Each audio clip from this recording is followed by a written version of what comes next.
करती हूँ। ये लो भगवान, अब मैंने इसमें घी और गुड़ ज्यादा कर दिया है, अब तो खा लो। पिताजी आपके भोग की जिम्मेदारी मुझे सौंपकर तीर्थ यात्रा पर गए हैं। अब वो कुछ दिन बाद आएंगे, तब तक आप मेरे हाथ का बना भोजन खा लीजिए। मुझे ज्यादा व्यंजन बनाने नहीं आते। ये खिचड़ी आपके लिए बनाई है, इसे खा लो भगवान। मैं आपसे विनती करती हूँ, ये खिचड़ी खा लो, वरना जब तक आप भोजन नहीं करोगे मैं भी तब तक भूखी रहूंगी, देख लो फिर। कर्माबाई भगवान कृष्ण से नाराज होकर भूखी प्यासी उनके सामने ही बैठी रही। दोपहर से शाम बीत गई। कर्माबाई भगवान के समक्ष भूखी बैठी रही। भगवान कृष्ण ने जब देखा कि कर्माबाई जिद पर अड़ी है, मूर्ति में से आवाज आई, कर्माबाई, कर्माबाई, तुमने पर्दा तो किया ही नहीं, पर्दा करो तभी मैं भोजन करूंगा। अरे हाँ प्रभु रुकिए, मैं अभी अपनी चुनरी का पर्दा करती हूँ, आप आराम से खिचड़ी खाओ। आप मुझे पहले बता देते, इतनी सी बात के लिए पूरा दिन खुद भी भूखे रहे और मुझे भी भूखा रखा। थोड़ी देर में देखते ही देखते पूरी थाली खाली हो गई। भगवान कृष्ण के भोग लेने के बाद ही कर्माबाई ने भोजन किया। अब तो नित्य नियम से कर्माबाई सबसे पहले उठकर भगवान के लिए भोग बनाती और पर्दा करके भगवान के समक्ष बैठ जाती। थोड़ी देर बाद पूरी थाली खाली हो जाती थी। मुझे लगता है प्रभु को सुबह जल्दी भूख लगाती है। कल से सबसे पहले भोग ही बनाऊंगी, उसके बाद स्नान वगैरह और घर के काम बाद में ही किया करूंगी। हाँ, ये ठीक रहेगा। अब तो कर्मा की बनाई खिचड़ी भगवान कृष्ण बड़े चाव से खाते थे और पूरी थाली खाली हो जाती थी। एक दिन कर्मा के पिता तीर्थ यात्रा से वापस आते हैं। कर्मा बिटिया, कैसी है तू? पिताजी मैं अच्छी हूँ, और आपके पीछे पहले दिन तो भगवान ने भोग ग्रहण करने में बहुत नखरे किए, फिर शाम को जाकर खिचड़ी खाई, और अब तो भगवान कृष्ण सुबह सुबह ही मेरी बनाई खिचड़ी खा लेते हैं। मैं सबसे पहले उन्हें भोग लगाती हूँ, जब वो खा लेते हैं उसके पश्चात ही दूसरे काम करती हूँ। हे कृष्ण मुरारी, आपकी लीला कौन जाने प्रभु। मैं तीर्थ यात्रा में आपको ढूंढ रहा था, आप तो मेरे घर में ही विराजमान हो। धन्य हो प्रभु, आपकी जय हो। बेटी कर्मा, तुम जैसी पुत्री को पाकर मैं धन्य हो गया। अब से तुम ही भगवान कृष्ण को भोग लगाना, वो तुम्हारा लगाया भोग बड़े चाव से खाते हैं। अब से तुम ही अपने हाथों से भगवान कृष्ण की सेवा करोगी बेटी। ये सब सुनकर कर्माबाई बहुत खुश होती है। अब तो कर्माबाई नियम पूर्वक जल्दी उठकर भगवान को भोग लगाती और बाद में सारे काम करती। कुछ वर्षों बाद कर्माबाई के पिता स्वर्गलोक को प्राप्त हो गए। अब कर्माबाई घर में अकेले रहती तो उनका मन नहीं लगता था, इसलिए वो भगवान कृष्ण की मूर्ति को लेकर तीर्थ यात्रा पर निकल गई और भारत में अलग अलग तीर्थों के दर्शन करने के पश्चात वो उड़ीसा के जगन्नाथपुरी मंदिर पहुंची। बस अब यही जगन्नाथपुरी में एक कुटिया में रहकर भगवान कृष्ण की भक्ति और सेवा करूंगी। कर्माबाई अपने नियम से सुबह सुबह भगवान कृष्ण को खिचड़ी का भोग लगाती और कुछ ही देर में थाली साफ हो जाती। भगवान बड़े चाव से सारी खिचड़ी खाते। उसके पश्चात कर्माबाई अपने नित्य स्नान ध्यान कार्यों को करती। एक सुबह, माँ कुछ खाने को मिलेगा? बहुत जोरों की भूख लगी है। हाँ हाँ आजा बेटा, यहाँ बैठ। मैंने अभी अभी श्री कृष्ण को खिचड़ी का भोग लगाया है, ले खिचड़ी खा बेटा। पसंद आई खिचड़ी तुझे, और दूं?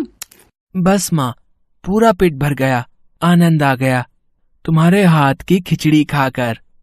माँ, क्या मैं ये स्वादिष्ट खिचड़ी कल भी खाने आ सकता हूँ?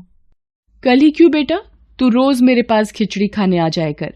कर्माबाई की कुटिया में उस बालक के रूप में स्वयं भगवान जगन्नाथ खिचड़ी खाने पधारे थे, और अब रोजाना कर्माबाई जब भगवान कृष्ण को खिचड़ी का भोग लगाती, थोड़ी देर बाद वो बालक भी खिचड़ी खाने आ जाता। एक दिन, कर्माबाई, भगवान को बिना स्नान किए भोग लगाना अच्छी बात नहीं।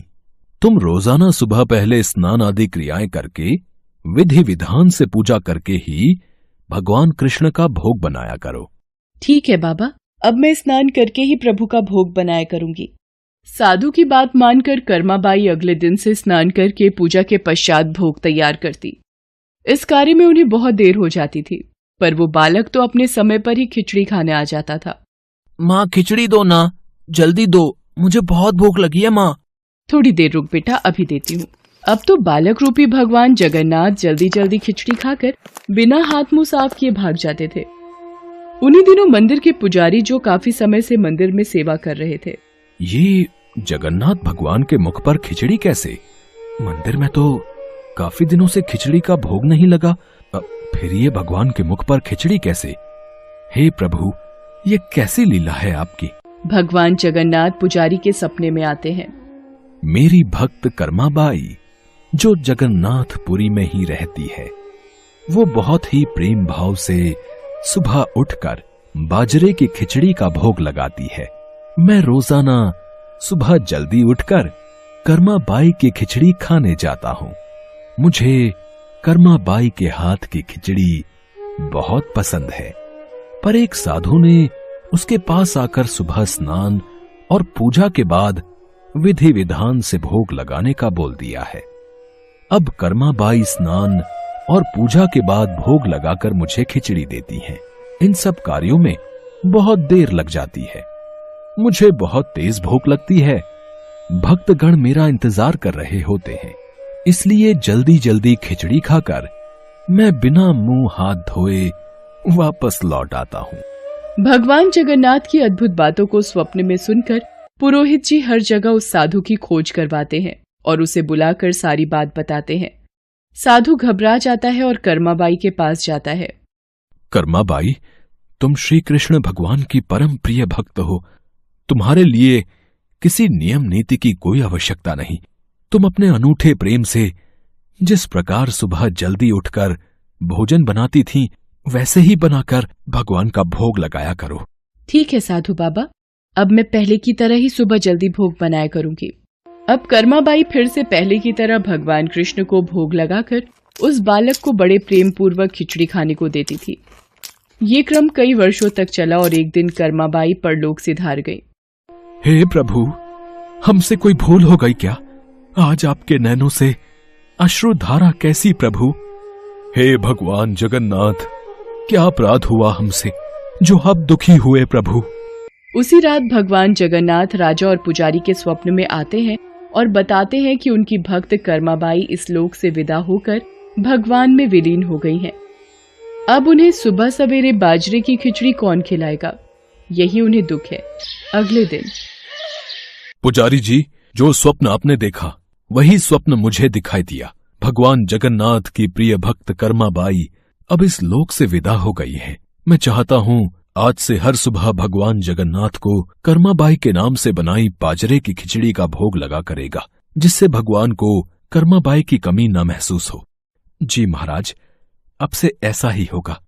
उस दिन के बाद से कहते हैं कि भगवान जगन्नाथ को हर सुबह बाजरे की खिचड़ी का भोग लगाया जाता है। कर्माबाई के नाम की बाजरे की खिचड़ी के भोग से आज भी इस प्रथा को निभाया जा रहा है।